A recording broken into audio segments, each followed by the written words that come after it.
Estamos entrando a un nuevo ciclo de debates sobre reformas políticas y hemos invitado a quien es una persona portadora de un testimonio en este proceso. Estamos con Fernando Tuesta y vamos a abordar su historia, su propia memoria, a partir de Partidos en su laberinto, una reforma sin brújula, una colaboración suya a Perú Hoy, número 33 en el año 2018. Fernando, ¿cómo estás? ¿Qué tal, César? Gracias por la invitación. Un gusto estar en tu programa. Encantado, gracias por compartir ese tiempo con nosotros. Fernando, estamos buscándote en un texto en particular que escribiste un año antes que se publicaran las proposiciones de la Comisión de Alto Nivel para la Reforma Política. Estamos en el 2018, a mitad del ciclo que comienza con la elección de Pedro Pablo Kuczynski, con la instalación del Congreso de mayoría fujimorista, el ciclo que cierra con el referéndum del año 18, con el cierre del Congreso en el 19. ¿Dónde estaba Fernando Tuesta en ese momento? ¿Dónde está Fernando Tuesta cuando escribe Partidos en su laberinto? En medio del laberinto, en realidad. Mira, yo publiqué un libro en relación a las elecciones del 2016. Es un libro colectivo del grupo de investigación de la PUC, de la Católica.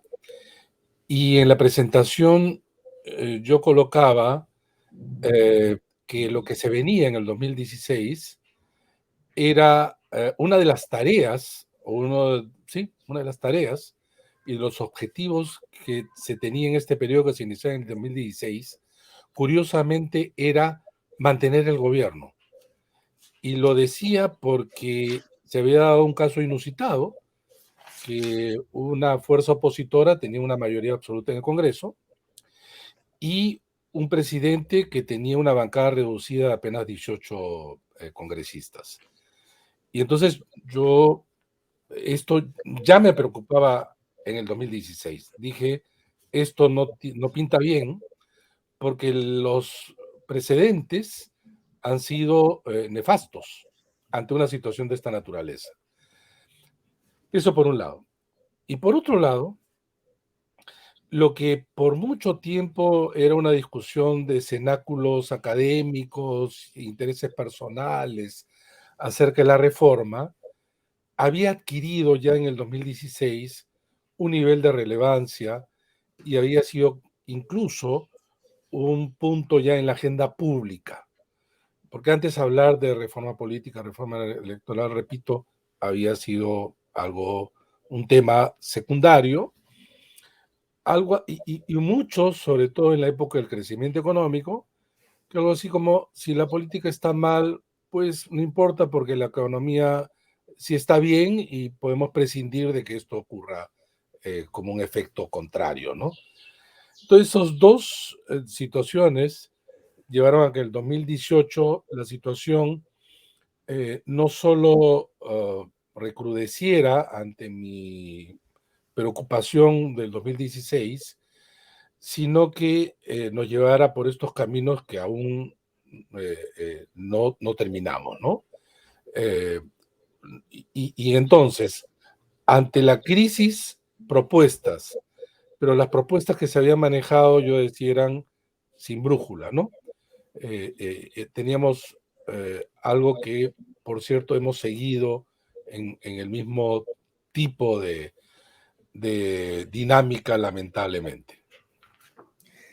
Al final de tu texto hay un testimonio o un fragmento que cruza una historia muy frustrante que se enmarca en una historia política que describes, pero quiero reparar en esta historia frustrante. Dices, estoy en la página 89, nunca como en los últimos años, estamos en el medio del 18, la reforma política y electoral ha sido parte de la agenda pública, en donde se involucraron organismos electorales de la sociedad civil y medios de comunicación, lo que permitió que se discutiera en el Parlamento un paquete de reformas y se aprobara 2 leyes modificatorias. Líneas arriba acabas de decir acabas de lanzar un sin embargo.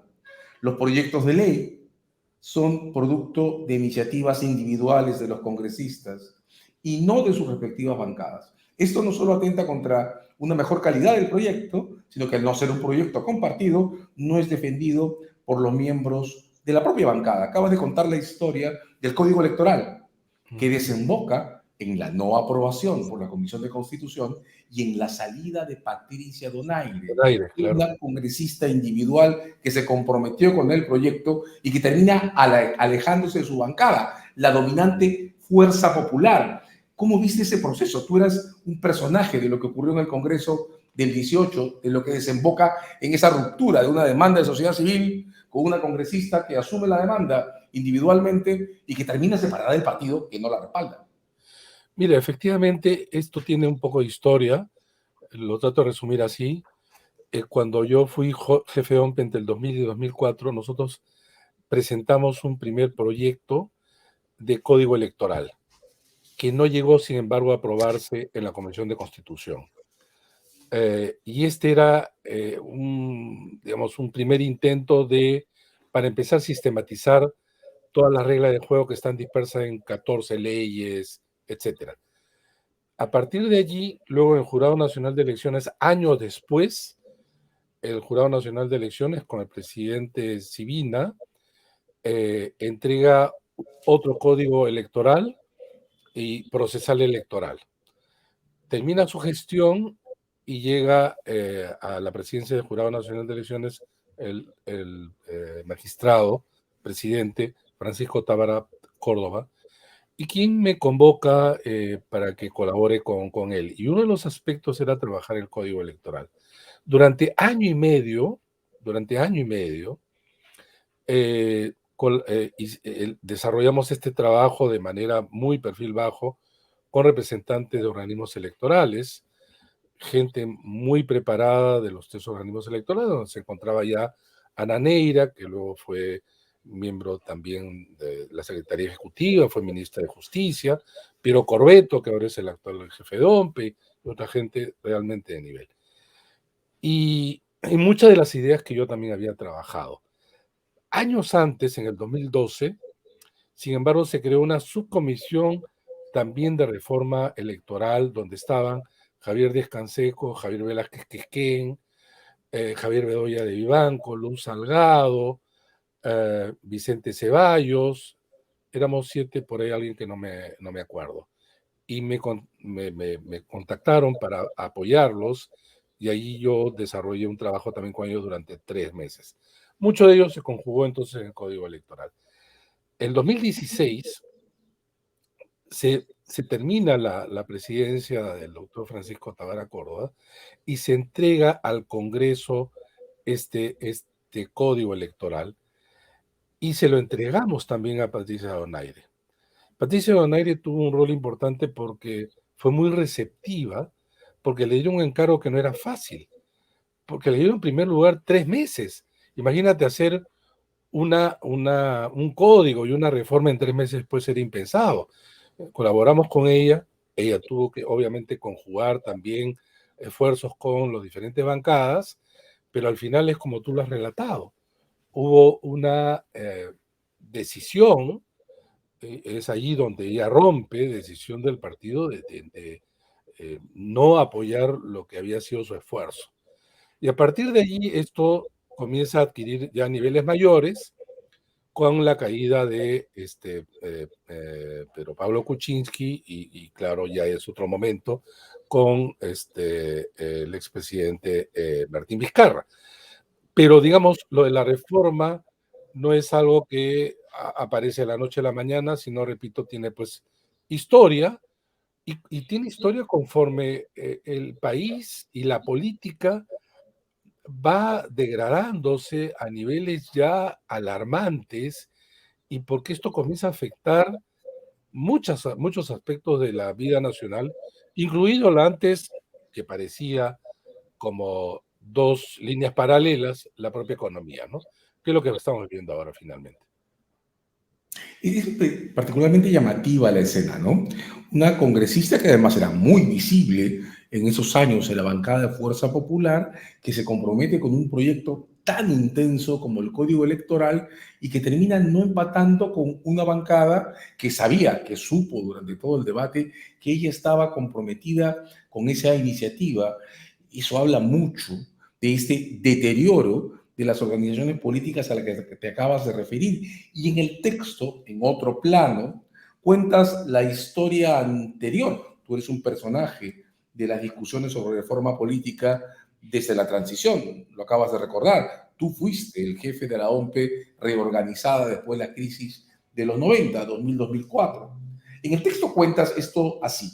Desde el colapso del sistema partidista peruano, 89-92, que permitió la emergencia del fujimorismo, el Perú se sumergió en un acelerado proceso de fraccionamiento partidario, tanto nacional como subnacional. Y aquí introduces una construcción muy llamativa. Los llamados partidos desafiantes, enumeras, entre otros, a los fujimoristas, pero también a Perú Posible, al nacionalismo, a Somos Perú, a Solidaridad y al propio Peruanos por el Cambio, lograron éxitos electorales sobre los partidos de tradición histórica, triunfando en elecciones a la presidencia y a la alcaldía limeña, Mesalto. Pero el colapso del sistema partidista, en el colapso del sistema partidista, los partidos desafiantes no fueron una alternativa para recomponer institucionalmente, dices, un sistema de partido, sino que acentuaron su debilidad y permitieron la presencia de un sinnúmero de llamas de partidos subnacionales que a su vez fraccionaron aún más el sistema partidario en su conjunto. Cuenta la historia de una apuesta en la transición, plasmada en la ley del 2003, por reconfigurar un sistema de partidos que de alguna manera se aproximara al tripartidismo del 80-92. Pero cuentas en este párrafo cómo el proceso colapsa, no funciona o se frustra y desemboca en este fraccionamiento masivo que se expresa a nivel regional, provincial, distrital. ¿Qué pasó con la historia de los sistemas de partidos, Fernando, desde el 2000? ¿Cómo fracasó este acuerdo del 2000 de apostar por un sistema que fortaleciera la concentración en organizaciones nacionales? Mira, poco tiempo ahí nomás, antes de ser de jefe de OMPE, recordarás, y ahora se recuerda también, cómo llegó una misión de OEA para establecer lo que se llamó la mesa de diálogo entre el gobierno, el fujimorismo en aquel entonces, y la oposición. Y se formó una subcomisión de reforma electoral y nos llamaron para asesorar a Rafael Roncagliolo y a mí.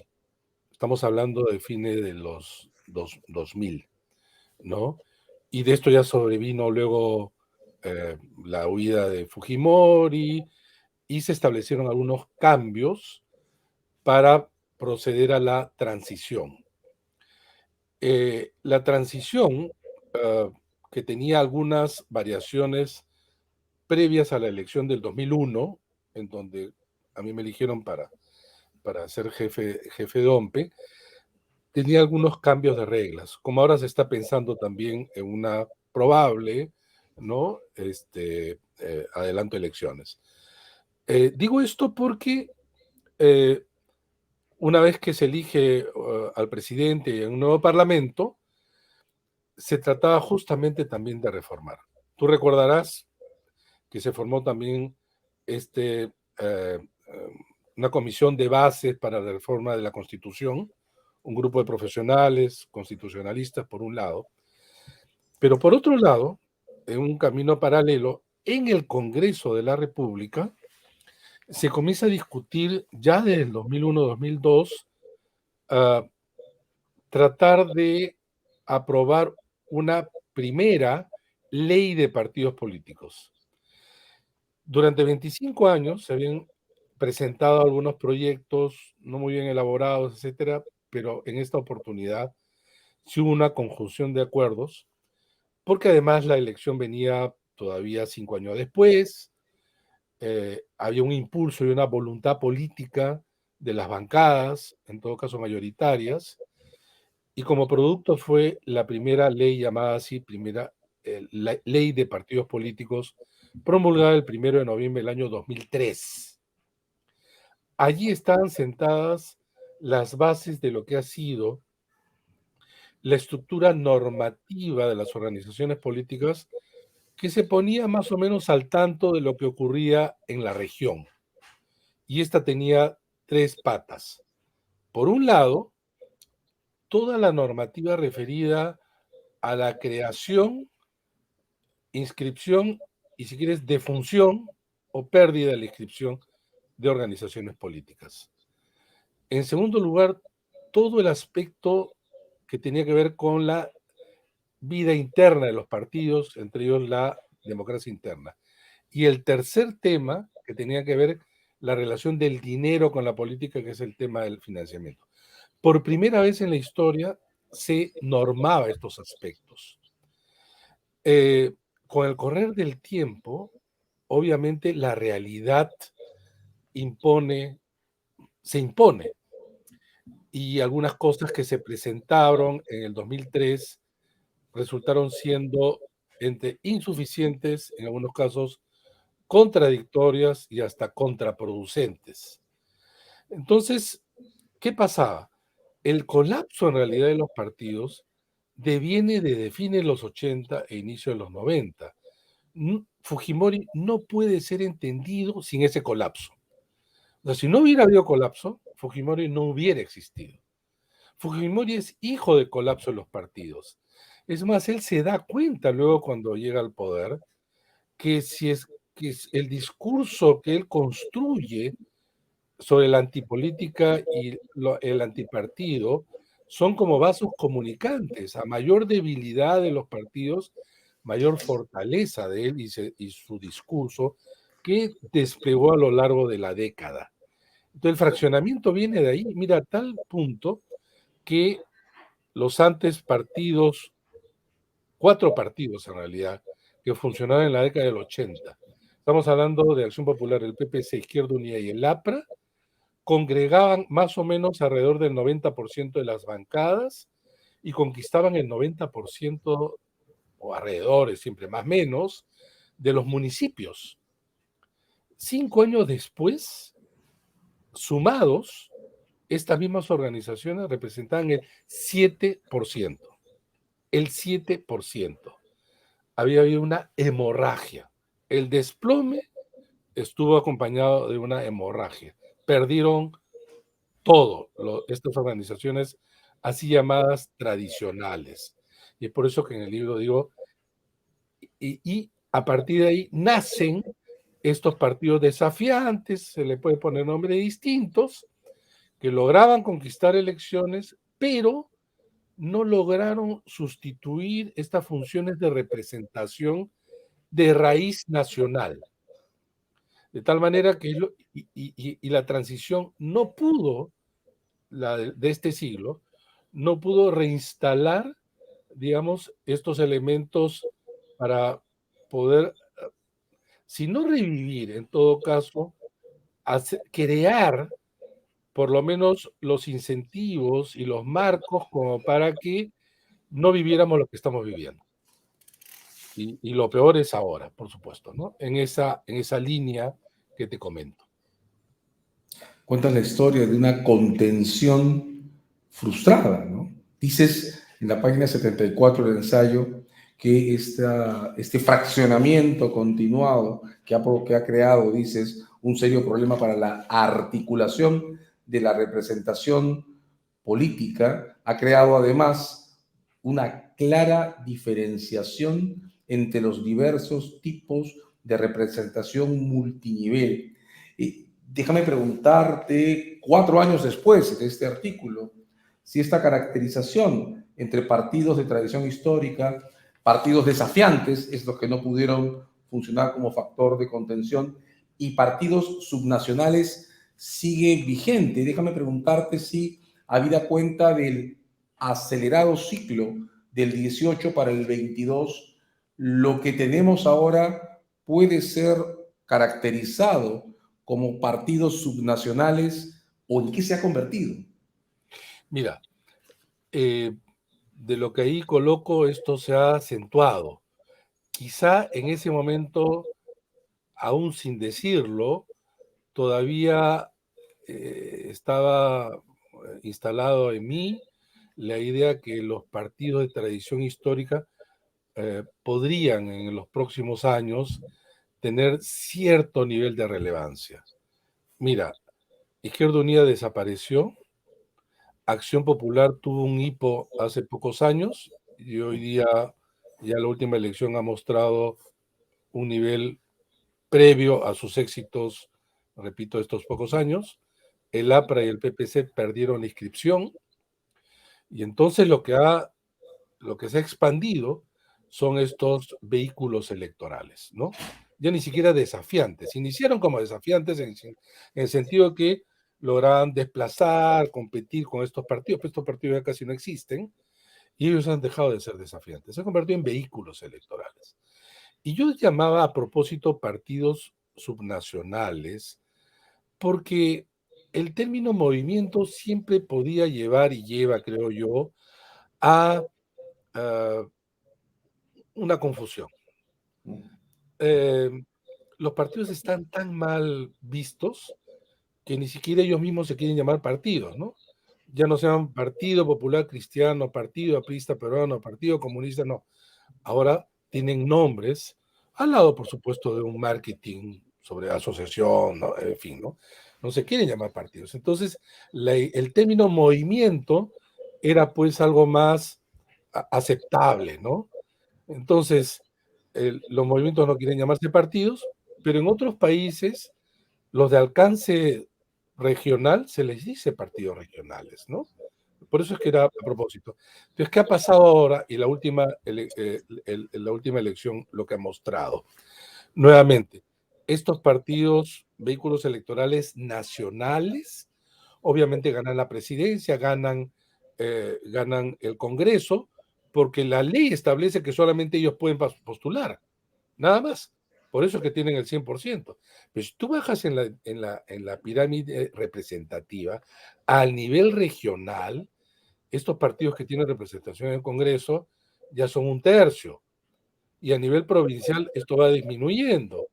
Entonces yo decía, ¿quiénes ocupan esta franja de la pirámide que no ha sido ocupada por estos partidos nacionales con representación en el Congreso? Toda esa franja son movimientos regionales. El problema es que estos movimientos o partidos regionales lo que hacen es reproducir los males del nivel nacional a nivel regional. Pero además porque regional es un término demasiado, es un término demasiado propio como para alcanzar lo que son. Porque yo siempre le digo a mis alumnos en las exposiciones, en el Perú no hay regiones. La región era la suma, fusión de departamentos contiguos. Y esto fracasó en el referéndum del 2005, no se creó una sola región. Entonces, hasta hace poco tenemos hasta presidentes regionales, ahora se llaman gobernadores, pero sí tenemos gobiernos regionales, que en realidad en el fondo serían más propiamente gobiernos departamentales. Y entonces, estos llamados así movimientos, incluso se crean con nombres que son departamentales. No sé, por decirte un nombre, que estoy inventando esto para no hacer alusión a alguna en especial. Digamos, la Alianza Amazonense, solamente en Amazonas, ¿no? Somos moqueguanos, evidentemente, nada más de que Moquegua. Ni siquiera hay una pretensión de extenderse a un nivel territorial más amplio. En el Perú no existe, César, el partido del sur andino. No existe el partido del oriente peruano, del centro andino, del norte. No existen. Y uno se pregunta por qué no existen. Porque estas organizaciones también son vehículos electorales. Son incluso en algunos casos mucho más cascarón que el nivel nacional. Cuando no hay elecciones, carecen de vida. Y muchos de los que ganan elecciones a través de estos movimientos se distancian de sus organizaciones que los llevaron al poder. Entonces, esta estructura partidaria rápidamente dibujada es lo que tenemos, pero que quizás no podía ser distinto en un país en donde, claro, el 75% de los peruanos viven en la informalidad y mucho en todos los ámbitos de la vida, en el tuyo, en el mío, donde nos desenvolvemos, tenemos que enfrentar informalidad de toda naturaleza. Y entonces estos partidos son la expresión también del Perú. Estos son. Estos son, de hecho, hay un apartado en este ensayo en el que te dedicas a esto, a describir el proceso paralelo de descomposición o de fragmentación de las organizaciones que se intentaron impulsar en el 2000 y el proceso de descentralización que tiene sus propios bemoles. Pero déjame pedirte un comentario sobre una forma de abordaje, entiendo, algo distinta, que ha estado lanzando Félix Poémape. De hecho, hay un artículo suyo en El Comercio de hace 2 o 3 semanas en el que pide dejar de observar a las organizaciones y colectivos que claramente no existen, están vaciadas de contenido, son ahora solo franquicias, y empezar a ver las continuidades y regularidades que muestra el hecho de que haya determinadas personas físicas con nombre y apellido que se mantienen circulando entre cargos en municipalidades distritales, provinciales o en gobiernos regionales que eventualmente escalan a este parlamento que ahora prohíbe las reelecciones o se insertan en las burocracias alrededor de estos 3 niveles. ¿Crees tú, Fernando, que de la observación de estas regularidades, de la identificación de estos nuevos personajes individuales de la política sin organización, puede desarrollarse algún proceso en alguna dirección que le dé estabilidad al sistema? No, yo creo que eso muestra la inestabilidad. Félix, efectivamente, quien fue mi alumno, señala en ese artículo en el Comercio, más o menos en la misma línea de Mauricio Zabaleta, cuyo libro justamente recoge mucho de toda esta parte subnacional. Mira, coaliciones independientes, lo que ellos, claro, muestran, y sobre todo Mauricio, en investigación, que hay una suerte de carrera política de muchos personajes a nivel subnacional, pero que no lo hacen en un mismo partido, ¿no? La idea de carrera política es que tú vas creciendo, vas subiendo, vas escalando, vas asumiendo responsabilidades de un partido. No, acá la carrera política es que tú vas saltando no solamente de puestos, sino de organizaciones y partidos. Entonces, la cosa sería así. Si tú ves a nivel subnacional, del 2002, las primeras elecciones regionales y municipales, hasta el 2022, que son 20 años, tú vas a ver más presencia continua de individuos que de movimientos y partidos. Los partidos o estos movimientos se convierten, obviamente, en estos vehículos, porque es la manera de poder postular. Nadie se postula individualmente. No existen esto, ¿no? No hay, en algunos pocos países, pero lo hay, por ejemplo, postulaciones de esta naturaleza, individuales. Y entonces, estos personajes van saltando, van sacándose el polo y colocándose otros de uno a otro lado. Y entonces, efectivamente, así hacen las carreras políticas. Ahora, ¿esto da estabilidad? No da estabilidad. Es una muestra de inestabilidad. Yo creo que habría que morigerar la idea. Hay que observar estos individuos y estos vehículos, porque finalmente es a través de estos vehículos que se puede postular. Como repito, hay algunos que dicen, oye, ¿por qué no se pueden hacer candidaturas individuales? Pero no las hay. Y en tanto no las hay, estos vehículos tienen su nivel de importancia que tampoco hay que dejar justamente de observar. Hay un último tema que quiero proponerte. Estás en el 18 en este texto. Acabábamos de salir de la crisis de presidencias de gobiernos regionales, años 14-15. Mencionas en el texto a quienes fueron elegidos en el 10 y terminaron involucrados en casos sobre corrupción.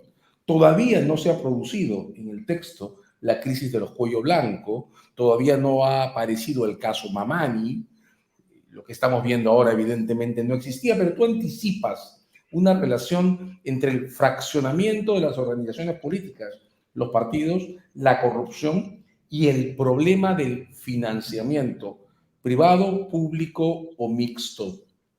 ¿Dónde están tus reflexiones sobre estos dos asuntos, corrupción y financiamiento de los partidos, ahora en el 22, donde creo, es parte de la pregunta, queda más o menos claro que, por ejemplo, la ley de prohibición al financiamiento ilegal y de sanción de este como delito del 19 ha mostrado tener radares muy altos para percibir o prevenir o desincentivar cosas como las que ha pasado en el gobierno de Junín con esta mafia de los brevetes y el tipo de fenómenos que estamos viendo relacionarse con lo que se llamó en su día los compatriotas de Zarratea o los financistas del partido que está ahora en el gobierno o del candidato que está ahora el presidente. ¿Dónde están, Fernando, ahora tus reflexiones sobre corrupción y financiamiento de partidos políticos? Mira, la corrupción es ya una verdad, pero Orullo no nace ahora, ni 15 años, ni en este siglo, ¿no? Viene de antes. Quizá antes, a nivel de los partidos, no teníamos tantas evidencias porque tampoco había no había un marco normativo, y tampoco los medios se metían a mirar aquello que yo he denominado en alguna oportunidad en un texto la caja negra de los partidos, que es el dinero, ¿no? De dónde sale, quiénes financian, etcétera. Eso no se miraba. Pero, dicho esto, esto no quita que ahora los niveles de corrupción son mayores porque además, sobre la base de todas estas variables y los desincentivos que hay para que aventureros advenedizos de la política inglesa son mayores y por el contrario se retiren, se alejen o no quieran ingresar gente que quiere hacer las cosas de otra manera, ¿no? Y entonces estamos plagados de estos. El voto preferencial ante esta situación desata un nivel corrosivo mayor. Y entonces tú ya no tienes partidos que representan intereses. Lo que tú tienes son individuos o grupos de individuos que buscan representar intereses, incluidos los mafiosos, que cruzan los partidos, como las bancadas, ¿no? La mafia de las universidades, la mafia del transporte, de salud, cruzan ahí. Entonces, ahora las mafias no es que quieren desarrollar sus intereses con un partido, sino toman en sentido transversal. Porque además la fidelidad de estos congresistas en relación a sus partidos es, pues ya sabemos, débiles, ¿no? Entonces, claro, la ley no pudo prever esto. La realidad siempre va adelante y te trae nuevos escenarios. Y cuando nosotros en la Comisión de Alto Nivel para la Reforma Política, que nos designa a fines del 18 y trabajamos los 3 primeros meses del 19, planteamos algunos ajustes en la regulación. Planteamos algunos ajustes en la regulación, aun cuando ya el Congreso se había encargado de limitar sobre todo el financiamiento privado a tono de lo que había pasado con la Lavallato, los cuellos blancos, antes de nuestras propuestas. Y lo que en pocas palabras estaban proponiendo era que ahora es muy difícil financiar privadamente a los partidos, porque te decían ya no pueden haber aporte de corporaciones, una serie de prohibiciones. Casi los partidos tenían que, aparte del dinero público, tenían que financiarse con sus recursos propios o donaciones de terceros bastante limitadas. Y con esto quiero llegar a lo siguiente. Una de las cosas que yo he criticado mucho en las leyes sobre partidos, etcétera, es partir del deber ser y no del diagnóstico de la realidad.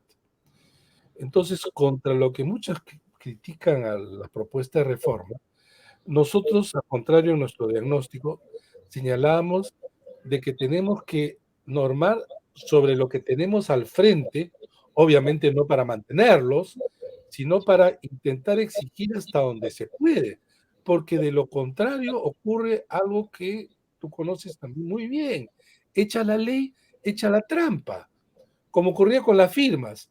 Nadie podía conseguir 750.000 firmas. Lo único que ocasionaba una norma de esta naturaleza es que se crea un mercado negro de falsificación de firmas. Así de simple. Igual en entonces de financiamiento.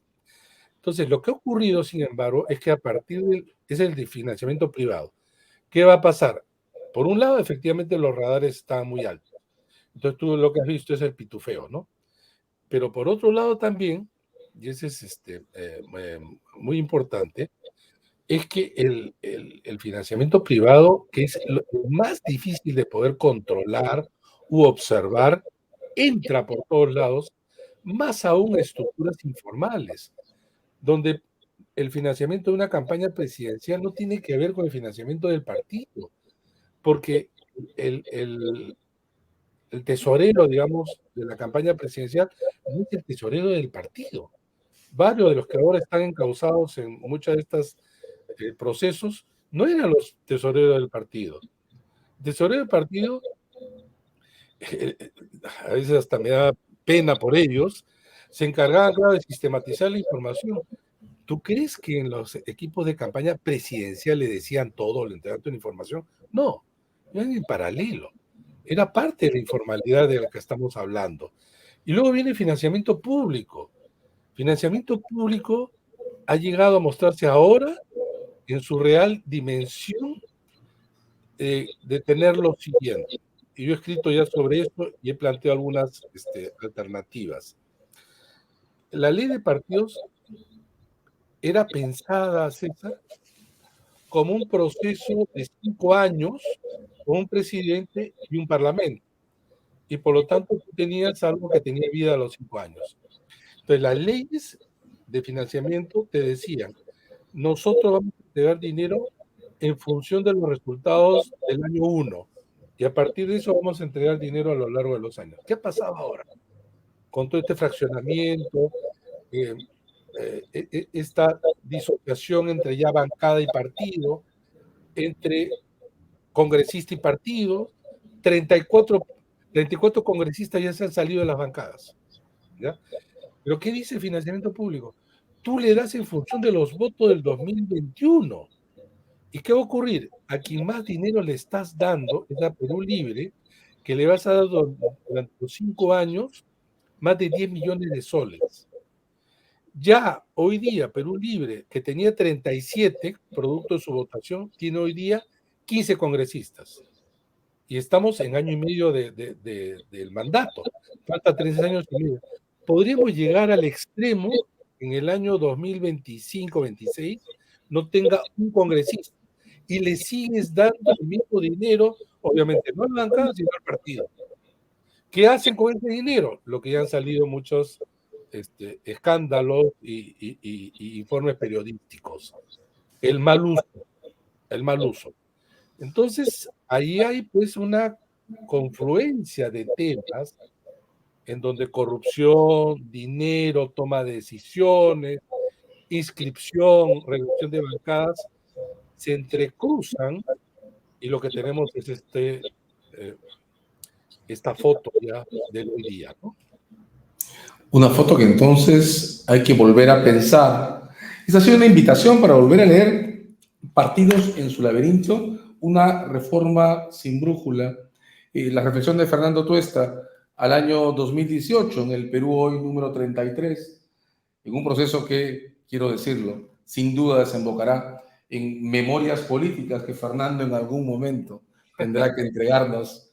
Gracias, Fernando, por este tiempo con Conversaciones en Coyuntura. No, gracias a ti, César. Siempre un gusto. Un abrazo.